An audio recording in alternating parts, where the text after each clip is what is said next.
Assalamualaikum warahmatullahi wabarakatuh. Kami dari kelompok 2 akan membahas contoh kasus kecurangan akuntansi atau fraud yang terjadi pada PT Telkom pada tahun 2002.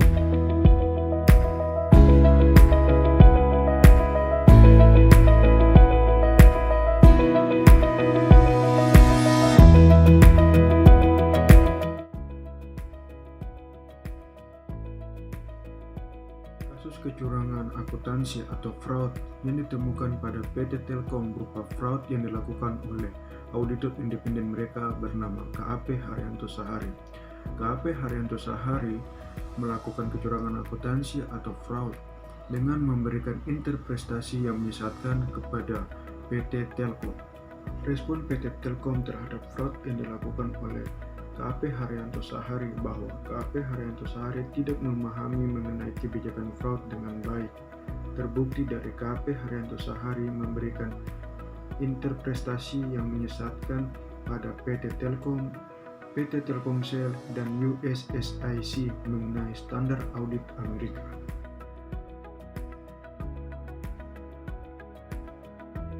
Saya akan menjelaskan kerugian-kerugian yang dialami dalam PT Telkom. PT Telkom mengalami kerugian hingga puluhan miliar rupiah yang dikarenakan terjadinya fraud yang dilakukan oleh KAP Haryanto Sahari. Selain dari segi materi, PT Telkom juga mengalami kerugian dari segi waktu. Hal ini terjadi karena perusahaan fokus untuk menyelesaikan fraud yang terjadi sehingga perusahaan tidak bisa berjalan secara maksimal. Selain itu juga, karena fraud yang terjadi, maka reputasi PT Telkom di Bursa Efek Indonesia atau BI dan New York Stock Exchange atau NYSE mengalami masalah. PT Telkom mengalami masalah, yaitu masalah mekanisme tender untuk mengaudit keuangannya. Recovery, bagian dari fase respon adalah untuk memulihkan kerugian moneter karena fraud. Pada 2006, ACVI laporan untuk bangsa atau RTTN yaitu 42% dari semua korban pulih apa-apa dari fraud. 23,4% lainnya pulih kurang dari 25% dari kerugian. Kemuliaan median dari mereka yang pulih semua kerugian, sekitar 16% dari kasus adalah 50.000 US dollar. Angka-angka ini menunjukkan bahwa korban cenderung tidak dapat memulihkan keuangan atau presentasi kecil dari kerugian yang signifikan. Oleh karena itu, sangat penting bagi suatu entitas untuk mengembangkan pendekatan strategi untuk membuat pemulihan penuh.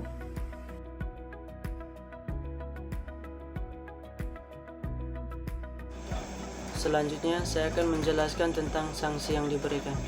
Sanksi yang diterima oleh KAP Edi Pianto adalah Bapepam mewajibkan Edi Pianto Simon, partner KAP Edi Pianto, untuk tidak melakukan kegiatan usaha di pasar modal terhitung sejak tanggal 16 Juni 2003 sampai diputuskan lebih lanjut oleh Bapepam. Alasannya, karena laporan keuangan konsolidasi PT Telkom tahun buku 2002 ditolak oleh SEC. Sedangkan sanksi terhadap Haryanto Sahari dan rekannya berupa pembayaran denda sebesar 20 miliar ke kas negara dengan uang paksa sebesar 10 juta per hari. Denda itu harus dibayar maksimal 30 hari setelah pemberitahuan keputusan dari KPPU atau Komisi Pengawas Persaingan Usaha. Sanksi itu dikenakan karena KAP Haryanto Sahari dan rekan terbukti bersalah dan mengakibatkan rusaknya kualitas audit KAP Edi Pianto atas laporan keuangan konsolidasi PT Telkom tahun buku 2002. KAP Haryanto Sahari dan rekan mencoba untuk menyesatkan dan merugikan para pemegang saham dari perseroan induk dan anak perusahaannya yakni Telkom dan Telkomsel. KAP Haryanto Sahari dan rekan KAP Edi melanggar peraturan Bapepam tentang persaingan yang tidak sehat antara sesama auditor. Tindakan yang dilakukan oleh KAP Haryanto Sahari yaitu tidak mengizinkan acuannya dipakai oleh KAP ED sehingga KAP Edi Pianto harus memulainya lagi dari awal tanpa mengetahui dokumen apa saja yang pernah diauditnya.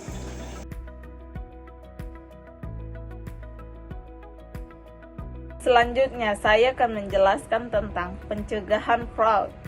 Pencegahan fraud merupakan tanggung jawab manajemen. Auditor internal bertanggung jawab untuk menguji dan menilai efektivitas tindakan manajemen untuk memenuhi kewajiban tersebut. Pencegahan fraud bukanlah merupakan hal yang mudah, dikarenakan fraud dapat terjadi dalam berbagai bentuk dan cara seiring dengan perkembangan zaman dan perkembangan ekonomi, serta semakin kompleksnya aktivitas bisnis. Dalam pencegahan fraud, auditor harus memahami lingkungan pencegahan terjadinya fraud dan harus memiliki persepsi atas pendeteksian fraud, serta memahami berbagai macam pendekatan untuk mengembangkan program anti-fraud. Auditor juga harus memahami siklus dan proses bisnis suatu perusahaan untuk mengetahui cara pencegahan fraud yang sesuai dan efektif. Pada proses pencegahan fraud, manajemen perlu membuat kebijakan fraud yang berfungsi untuk sebagai pedoman dalam menanggapi fraud. Rencana mengenai tanggapan terhadap fraud juga dibutuhkan agar dapat mengembangkan program anti-fraud